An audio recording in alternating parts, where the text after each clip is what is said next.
আজকে দুপুরে রান্না করেছিলাম রুই মাছ, সিম, আলু, ফুলকপি দিয়ে। আসসালামু আলাইকুম। কেমন আছেন আপনারা সবাই? চলে আসলাম আমার রান্নার নতুন আরও একটা ভিডিও নিয়ে। দুপুরবেলা রান্না করেছিলাম রুই মাছ, সিম, আলু, ফুলকপি দিয়ে।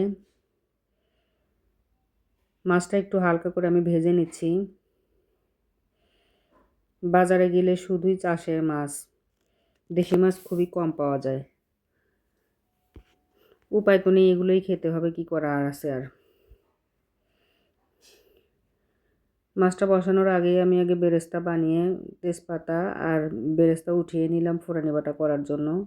মশলা কষানোর জন্য পরিমাণ মতো পানি দিয়ে সব মশলাগুলো এখানে আমি এখন দিয়ে নেব।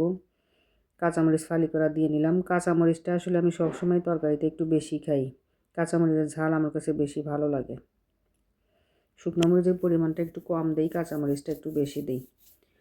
সব মশলা দেওয়া হয়ে গেলে এখন মশলাটা ঢেকে দিয়ে কিছুটা সময় নিয়ে কষিয়ে নেব যতক্ষণ তেল উপরে না উঠে আসে।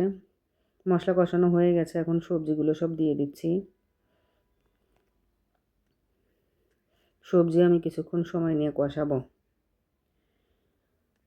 সব রান্নার বেসিক মশলা কিন্তু একই, তারপরেও এক একটা সবজি কিংবা এক একটা মাছের স্বাদ অন্যরকম। প্রতিদিনই একই রকম রান্না করতে হয় আমাদের, একই মশলা, একই সবজি। ঝোলের জন্য পরিমাণ মতো পানি দিয়ে এখন ভাজা মাছগুলো উপর দিয়ে দিয়ে নিলাম। ঢেকে দিয়ে কিছুক্ষণ রান্না করব।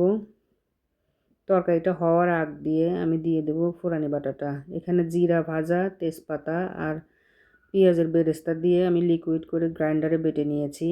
এটাই ফোড়ানি বাটা। এটা দিলে তরকারিটা অনেক বেশি টেস্টি হয় এবং আমরা ছোটোবেলা থেকে এভাবেই তরকারি রান্না দেখে আসছি এবং আমরাও রান্না করি এভাবেই।